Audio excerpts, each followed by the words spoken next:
Ngarutse uno munsi kugira mbandanye kuri sije navuze ko muri podcast iheruka, aho tubona ko atajambo na rimwe Imana ivuze rihera. Ni Imana iri n'isezerano ryayo. Narabemereye kugaruka ku nkuru ya Dawidi yabaye umwami nyuma y'igihe kirekire.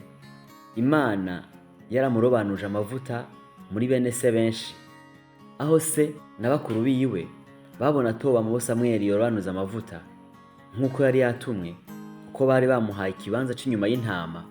Womenga nta gaciro bamuha kubera ubuto bwiwe.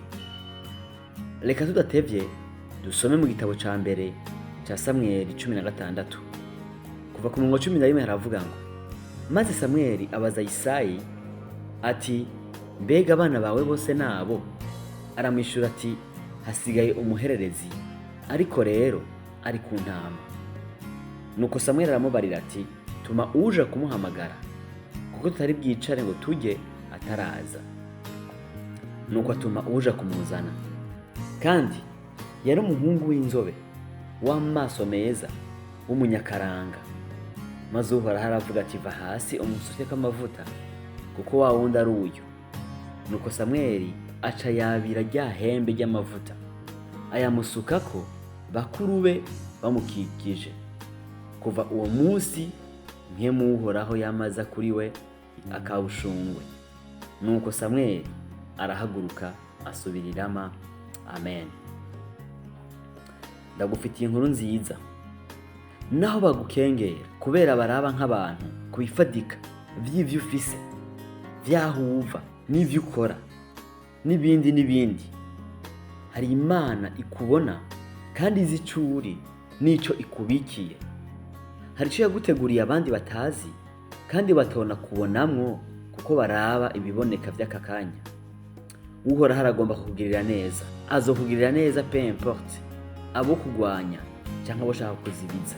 Ahejeje kumurobanuza amavuta, Samweli asubiye i Rama, Dawidi yabaye umuvuzi w'inanga wa Sawuli. Dusome kuva ku murongo wa 14 w'iki gice nyene ca 16 haravuga ngo, mpwemu Uhoraho amaze kuva kuri Sawuli, impwemu mbi irungitswe n'Uhoraho yama igenda imufata bwa gikange. Maze abantu ba Sawuli baramubarira bati, erega impwemu mbi irungitswe n'Uhoraho niyo igukanga.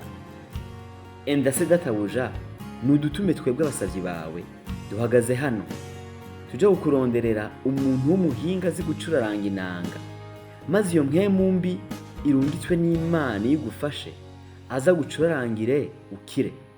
Nuko Sawuli yishura abantu biwe ati, nuko nimumundonderere umuntu azi gucuraranga neza, mumunzanire.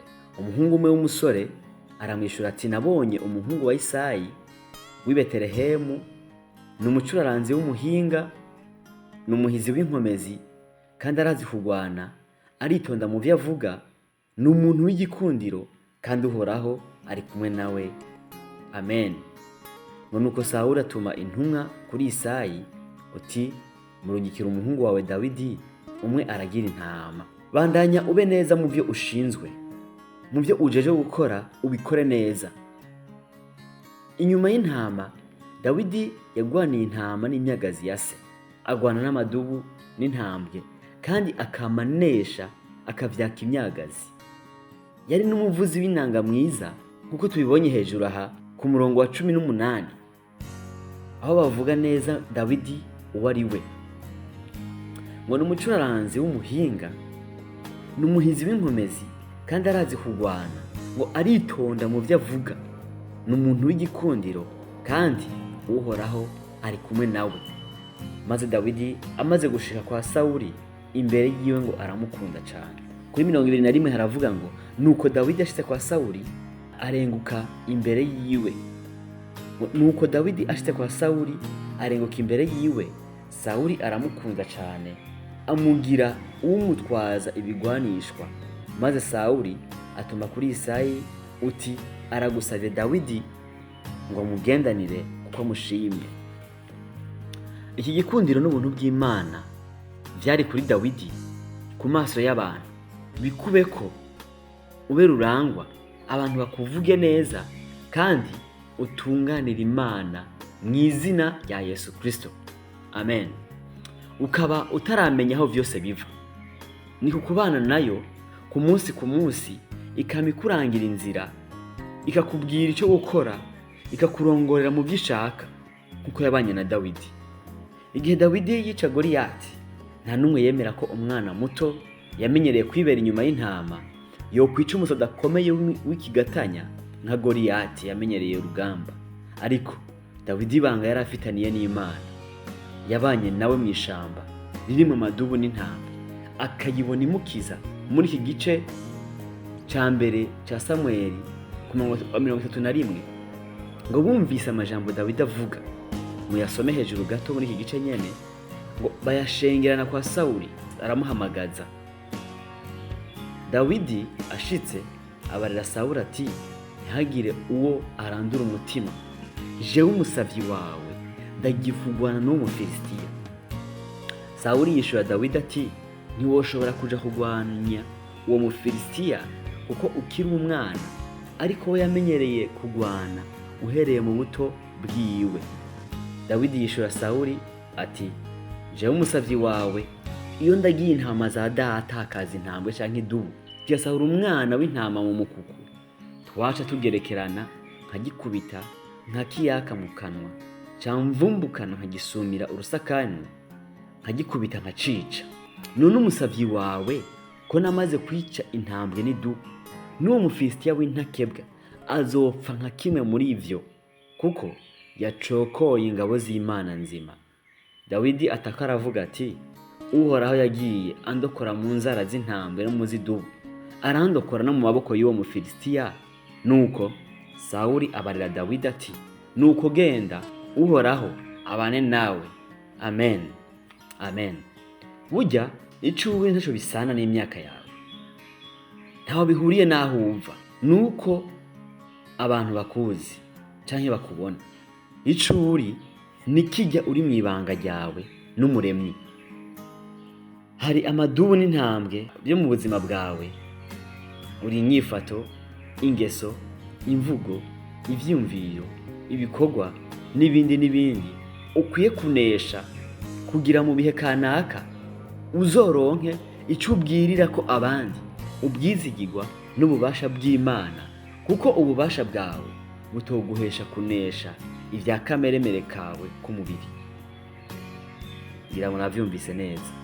Dawidi amaze kubwira umwami Sawuli ingene Imana yabanye nawe mu mukuku w'intama zasi, akumva ko ariko yizeye ko izobana nawe no mu kwica uwo Mufilisitiya Goliyati ikamurokora, aramubwira ati, genda, Uhoraho abane nawe.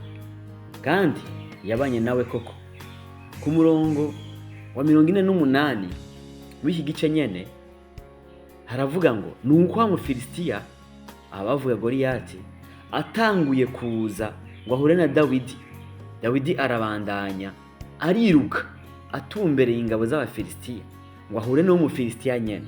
Maze Dawidi atuma ukuboko mwisaho yiwe, akura yibuye, ariteresha wa mugozi, arinega uwo Mufilisitiya mu ruhanga, rimwiteramwo, aca yikubita hasi yubamye. Imana ishimwe cyane. Murasoma iki gice cyose kubw'imvo z'umwanya, mwumvirize ikiyago cari cabaye hagati ya Goliyati na Dawidi. Ndagomba kugutumirira kumenya kugwana intambara zawe. Amajambo uvuga, kwibuka ivy'Imana yagukoreye, ibyo yagukijije, ukizera ko ishobora gukora ibirengeye ivyo, kandi ukibuka ko yasezeraniye abayubaha kwizobana nabo. Ni uburyo bwiza tubona Dawidi yakoresheje burakora. Ukwizera Imana gusumba inguvu z'ibigatanya biri imbere yawe. Ntugire ubwoba, ntucike umutima, ntucike imvuto. Nta jambo na rimwe rivuye ku Mana ribura ububasha, niko ijambo ry'Imana rivuga. Ubutaha tuzoheraheza iyi nkuru n'ingene Dawidi yageze kuba umwami inyuma y'igihe kitari gito, kandi yarageragejwe hagati aho muri vyinshi, ariko agenda yerekana ubutwari no kutiyanduza.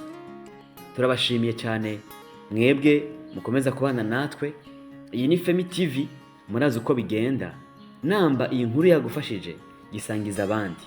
Utubwire muri commentaire icyo wasigaranyemwo, icyagufashije ushireko like yawe. Ibi bidufasha ko video zacu zishikira benshi mu kuba recommandé par YouTube. Dusubire vuba. God bless you.